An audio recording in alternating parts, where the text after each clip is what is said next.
These guys might not start for Washington, but they're going to be impact depth players.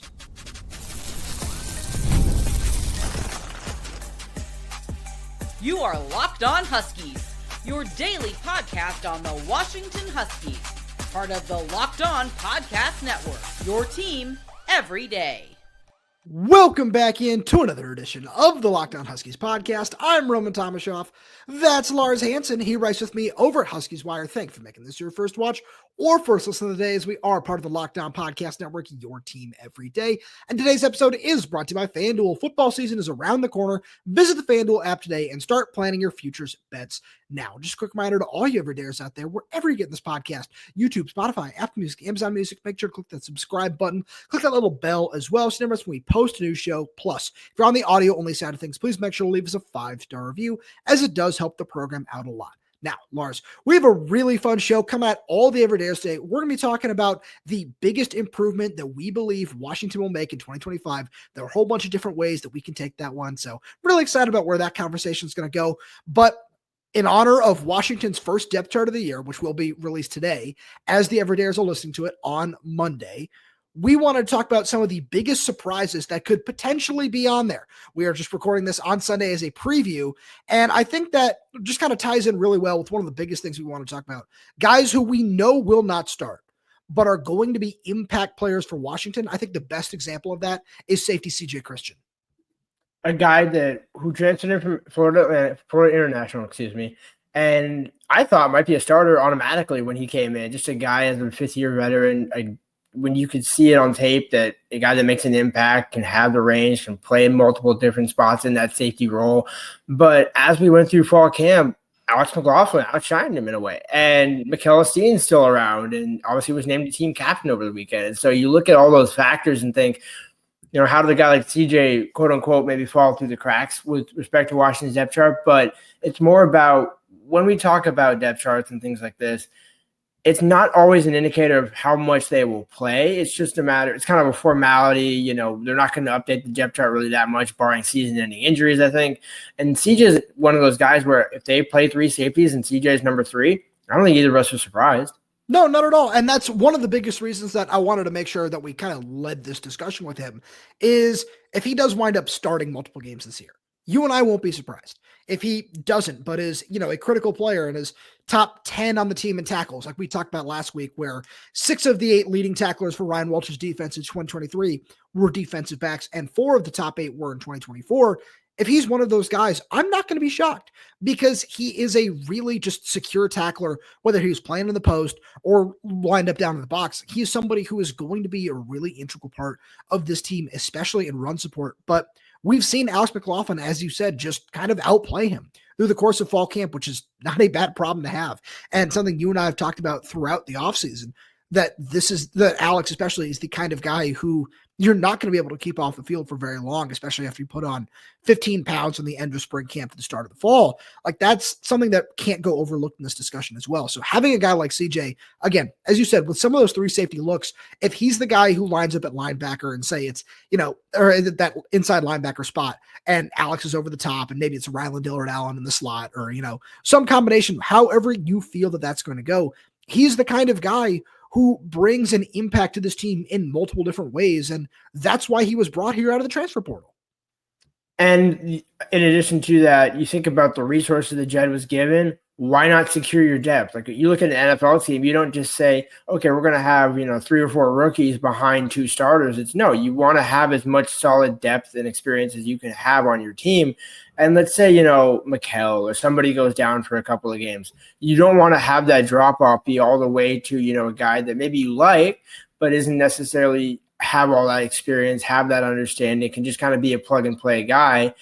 That's where Washington makes the biggest jump this season, is with that depth that we've been talking about for months and months, basically since March? Going back to spring camp, where it's not a matter of, oh, wow, why did they bring that guy in the portal if he's not going to start? It's, well, what if we're talking about this in week 9, 8, 10, and, you're down a couple of guys in the secondary, and all of a sudden we're looking back and saying, well, thank God they picked up CJ Christian because X has been out and Y has been out. I'm just using that because I hate using players' names here because nobody wants to talk about injuries that aren't actually happening. So you just think about it and say, however it pans out, you're in a better position with CJ Christian on your roster than when you're not. Sure. No, absolutely. And I'm glad you put it that way, because the one position that you and I both brought to the table as we were planning this was defensive tackle. We were both like, hey, a lot of these guys are going to need to step up in this rotation. And it's something we've discussed for a while, that whoever's not a starter, but there are so many guys in this rotation along the interior of the defensive line. It could be 7, 8 guys deep, which is just not a discussion you and I were having at this point last season at this position in particular.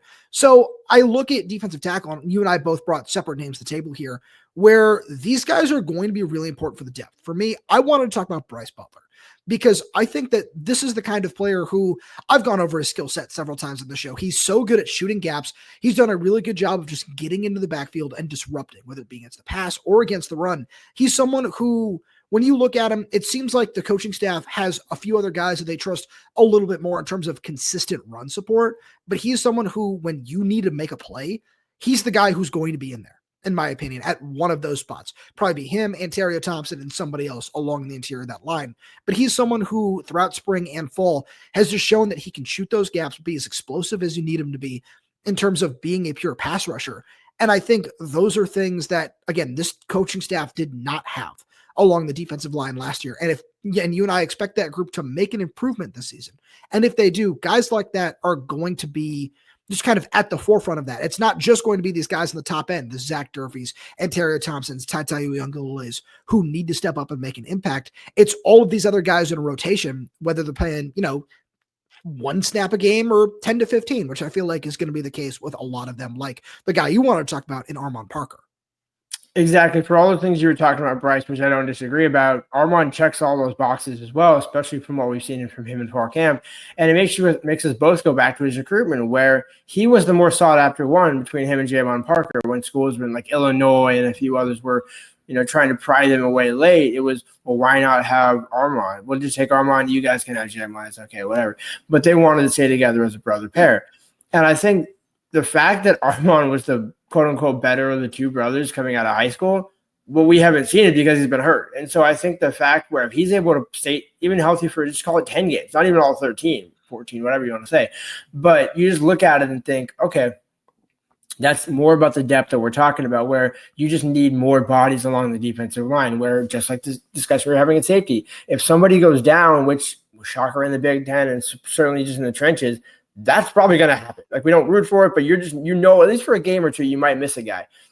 That's the depth that you didn't have last season that now is available to you. And I think if Armon can even tap into 80% of what he was in high school and just get back to that potential and show, hey, I can be a Big Ten contributor. And then in 2026, we're talking about him as a bona fide potential starter. That's a great problem to have, both short and long term. No, absolutely. That's such a big part of just playing defensive line in this conference, is especially when you don't have several, 4 or 5-star recruits, these elite high-end talents, which I think there are several guys on this team, again, that have that ability and that potential to be an all Big Ten level talent. The question is, how much of that are they going to show? How much of this is this Ryan Walters defense just going to kind of unlock that up front is the bigger question. And it brings us to one guy we want to talk about on the offensive side of the ball, and that's running back Jordan Washington, where you and I talked about it on our depth chart prediction show last week. If he doesn't make the 2 deeps, we're not going to be surprised. That also doesn't mean that he's not going to be a factor in this run game.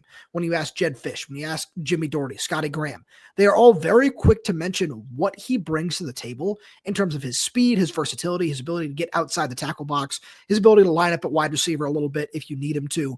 Those are all things that I expect to see a little bit of from him this year.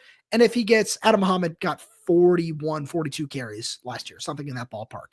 If he gets that many touches between catches and rushing attempts, I wouldn't be shocked, because that's a guy you just want to find a way to get the ball in his hands and allow him to make plays in space. And yeah, as you were trying to kind of sort through which numbers he would get, I could see 10 to 15 catches and 10 to 15 touches on the ground. Like that, and then you get to between, 30, probably just under 40. And I think, to me, that's perfect for Jordan Washington, because we also expect him to contribute in other areas like kick return, punt return, those type of areas, more so kick return, because Denzel Boston will be back there. But you just look at him and think that type of talent, that type of skill set you have, but also don't have on the roster. And so Jedd Fisch absolutely is going to find a way to ingratiate him in this offense this fall. Lars, let's jump over to our bold predictions for the depth chart, because I think there's a starter that no one's talking about. We're going to get to that right after a message from our friends over at Rugiet. Guys, you've probably heard of Viagra or Cialis. Maybe you've even tried them. But if you're looking for something beyond the usual pill, it's time to meet Rugiet Ready. Rugiet Ready is a next-gen prescription treatment designed to amplify arousal in the brain and boost blood flow. Unlike the usual pills that can take hours, Rugiet's 3-in-1 formula dissolves under your tongue and kicks in fast, on average in 15 minutes. Effects can last up to 36 hours, so you can stay confident and in control when the moment's right. If traditional options haven't worked, Rugiet might be the answer. Over 150,000 men have already made the switch. Head to Rugiet.com/LockdownCollege and use code LockdownCollege to get 15% off today. That's RUGIET.com/LockdownCollege and use promo code LockdownCollege for 15% off. Individual results may vary with prescription treatment. Compounded drugs are permitted to be prescribed under federal law, but are not FDA approved and do not undergo FDA safety, effectiveness, or manufacturing review. Please visit the Rugiet website for full safety information. Lars, as we expect Washington to release their first depth chart on Monday, you and I have a good feeling about what it's going to look like. One player, though, that I don't think we have talked about enough, someone who showed a lot of nice burst as a pass rusher during fall camp and just looks really, really comfortable at outside linebacker now, is Hayden Moore. And if that's a guy who is listed as a starter, especially with Deshaun Lynch and Isaiah Ward having missed so much time in fall camp due to injury, I know Jedd Fisch said that Isaiah Ward was on track to practice, I believe it was either Wednesday or Thursday of last week when they wanted to get him back out there. I wouldn't be shocked because he's someone who we didn't necessarily talk about a lot because he was just quietly consistent over the course of fall camp. In a way, this might be the situation that you see an or starter on defense. I think, Hayden certainly did enough in fall camp to earn a spot in the depth chart.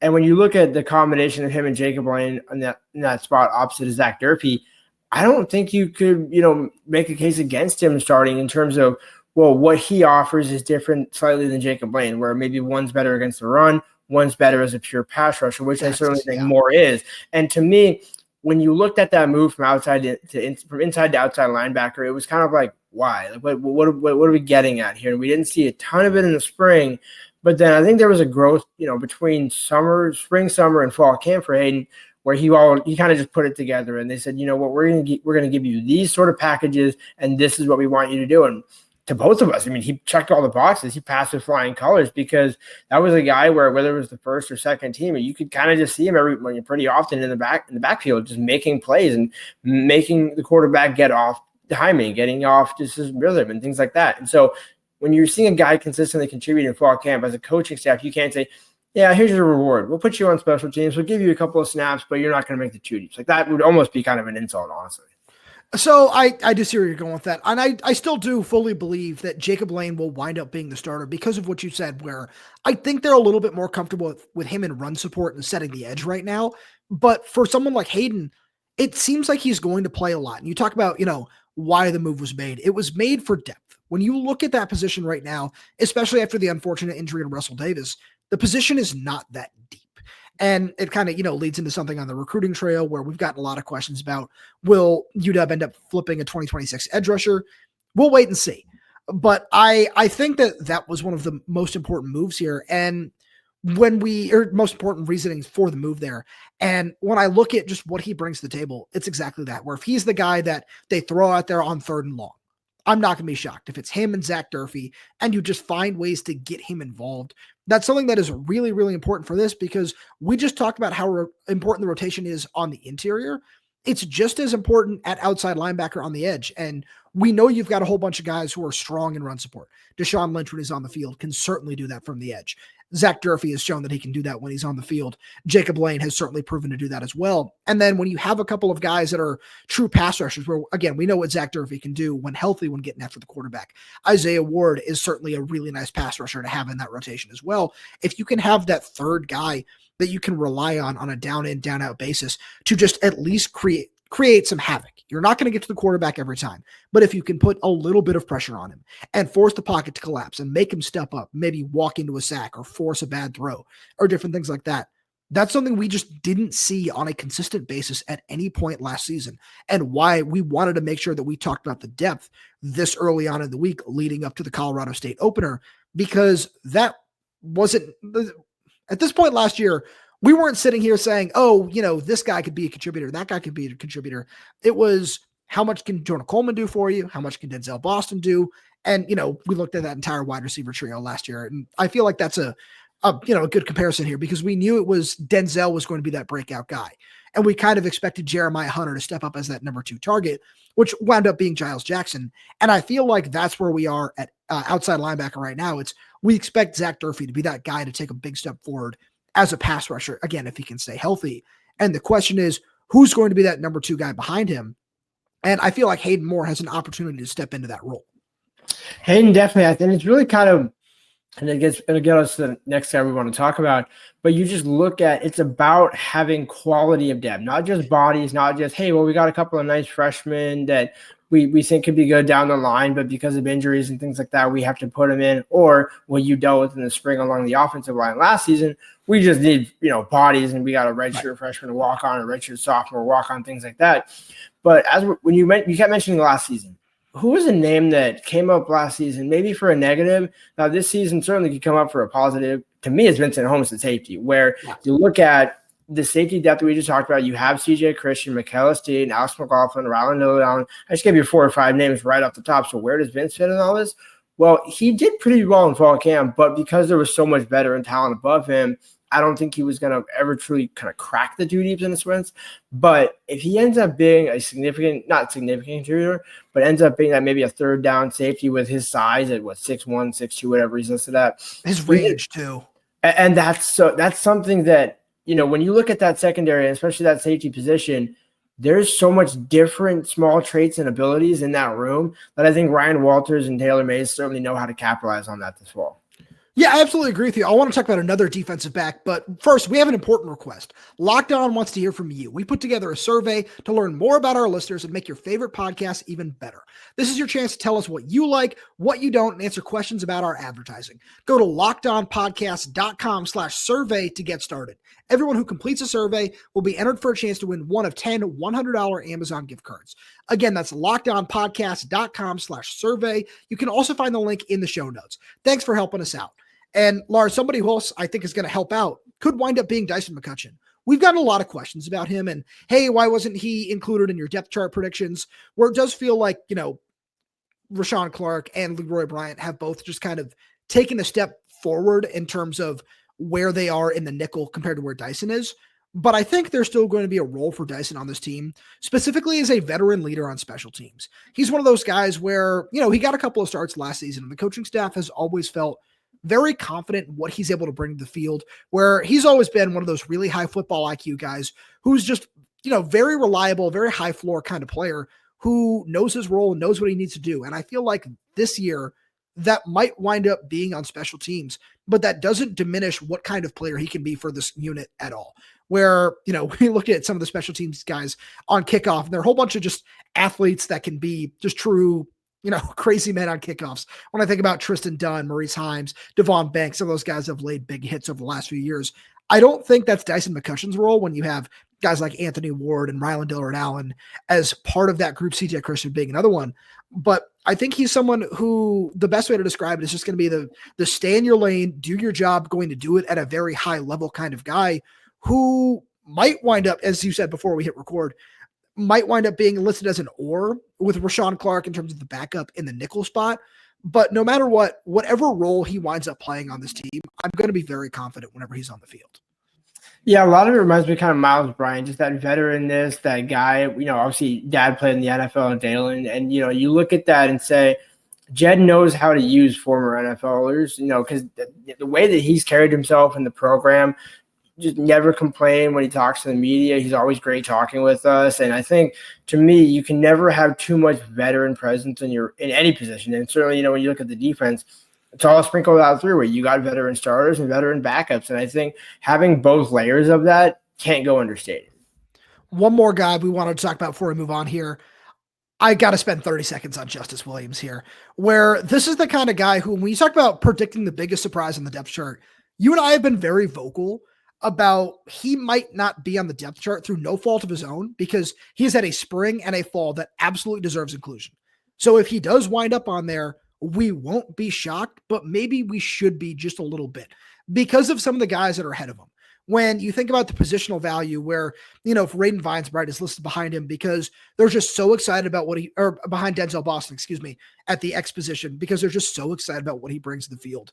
That's going to be very logical. If Kevin Green is the starter in the slot, like you and I predicted, and, Audric Harris is the guy behind him, we're not going to be shocked. And then if it's Omari Evans behind Rashid Williams, like if that's the way the top 6 shapes out, we're not going to be surprised, because it feels like Raiden especially has done more than enough to be included on the depth chart. And this coaching staff feels very just confident in wanting to get him on the field early because of what he brings to the table. But with a guy like Justice, with his skill set and his production and the way he's performed this fall, especially, he's just kind of that other true X guy on the outside who, if he's that number 2 receiver behind Denzel Boston, that's something that I think everydayers, all the Husky fans out there should be very excited about, because he's the kind of guy who in 2026, people are going to learn his name very, very quickly. And Lars, with that being said, let's get to what you and I think are the biggest improvement will be for Washington across the board in 2025. And we'll get to that right after a message from our good friends over at FanDuel. August 26th is officially FanDuel Futures Day, a brand new holiday for football fans who live for bold predictions and preseason hunches. For just 24 hours, FanDuel is giving you deals on NFL season predictions, so whether you're calling your MVP, eyeing a long shot division winner, or ready to crown your Super Bowl champ before Week 1 even kicks off, this is your moment. Speaking of division winners, I really do think that Michael Penix and the Atlanta Falcons are on track to win the NFC South this year.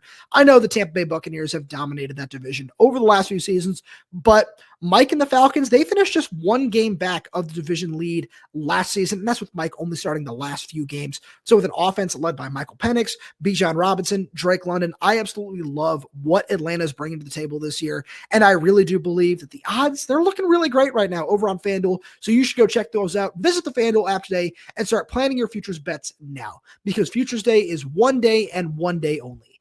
FanDuel, play your game. Full disclosure, for all the everydayers out there, we thought up this segment and say, hey, let's just do a live reveal. We haven't told the other person what we believe the biggest improvement on the team is going to be. So with that said, I will give you the floor. So this one might surprise you, but I don't really think it actually will when you hear my argument. It's penalties. I think when you look at Washington last season, you saw they were in the bottom half of the Big Ten. Almost say Pac-12 there. Wow. Big Ten in penalties in terms of total yard. Never forget.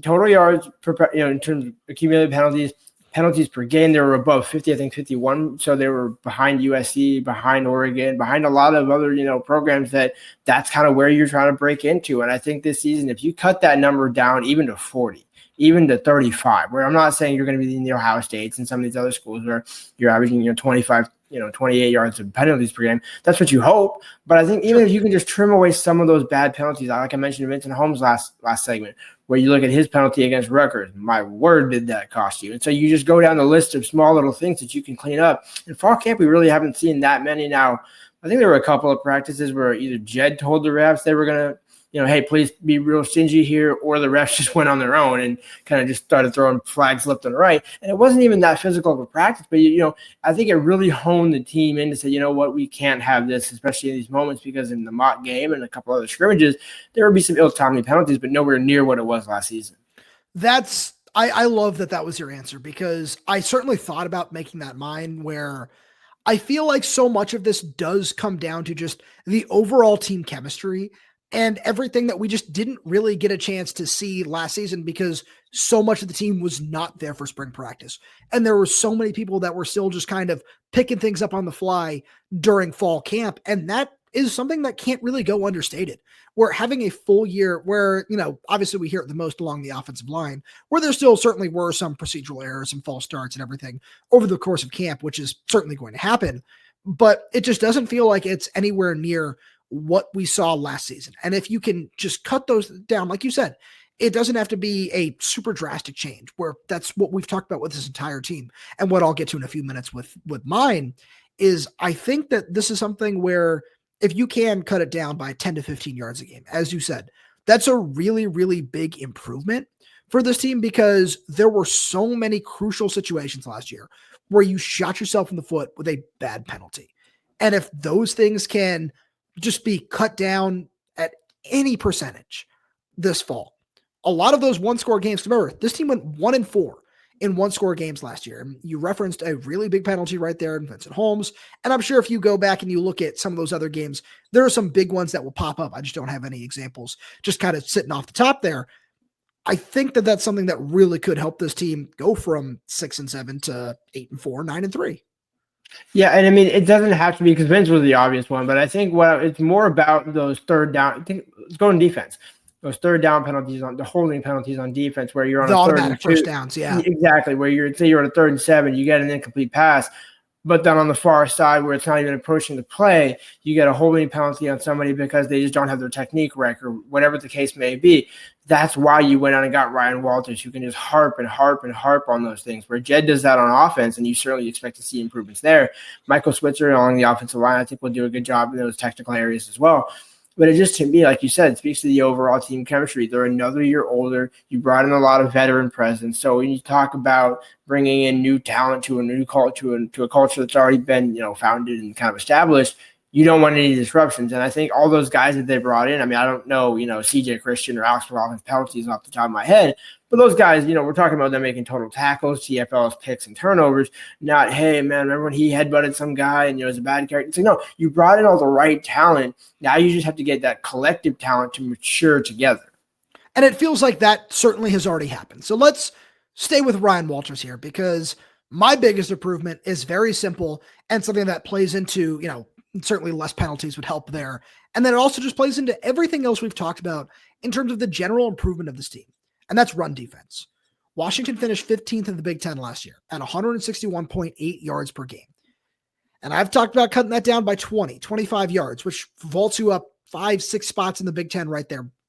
And I think that's something that is well within reach for this team, because it goes back to what we were talking about earlier, the depth, right? Like, it feels like it really is that simple. You did not have a lot of the depth that we've seen throughout the course of the spring and the fall. And while especially Oregon fans, sit here and say, oh, well, it's not elite depth, so what does it matter? No, this is something that's really, really important when it comes to the Big Ten. Is we saw what it looked like, especially after Armon Parker and Zach Durfee got hurt last year. When you don't have any kind of depth up front, and you're asking Jacob Bandis, Sebastian Valdez, who, by the way, shout out to Sebastian Valdez. He's had a tremendous preseason with the San Francisco 49ers, which plays into this point where Sebastian is a guy who looks like he can hang at the NFL level. Having one NFL guy in that group is nowhere near enough. If you have 6, 7, 8 guys, even if they all play at an average level, with the way this defense works, with the amount of bodies that are going to be crowding the line of scrimmage, with the way that some of the members of the linebacker and secondary core can tackle, especially, with the way the defense is structured, that should go a long way towards improving the run defense. And if you can do that, again, it plays into all the other improvements that you and I have talked about.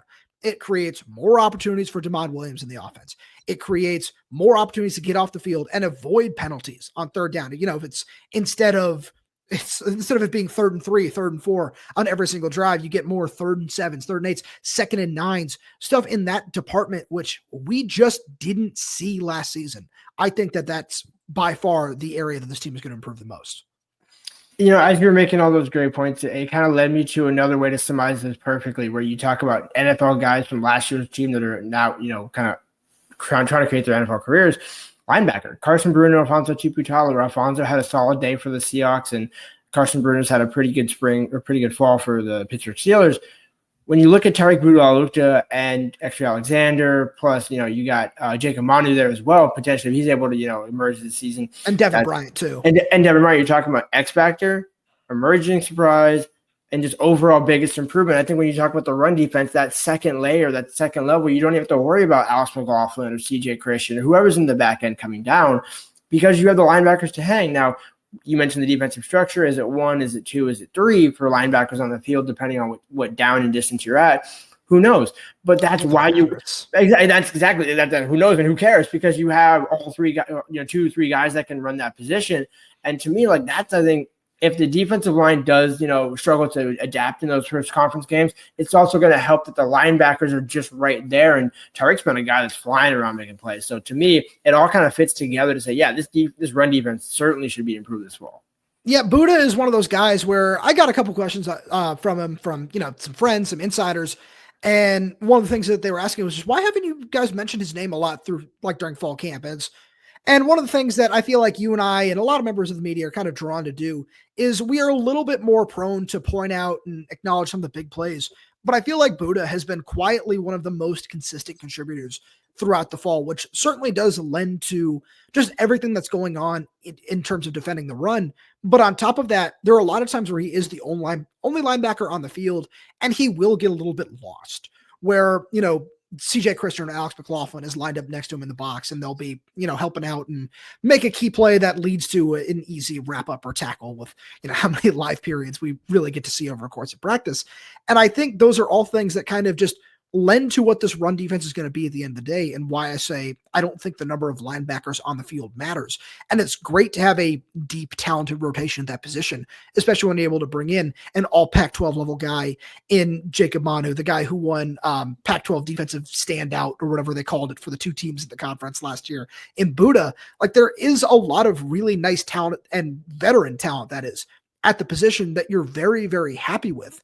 But when you just look at, again, and I think we should end on this point, the way this scheme impacts the run, there are just so many bodies close to the line of scrimmage that makes it extremely difficult for running backs to get outside and turn upfield for big gains.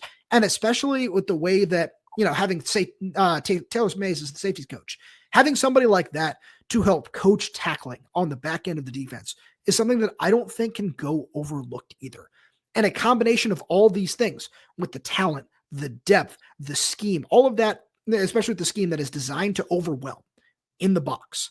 If you can do all of those things, you can cut so much off of the 161.8 that we saw last season, which could lead to a massive step forward against the run, which will just truly do wonders for this entire team.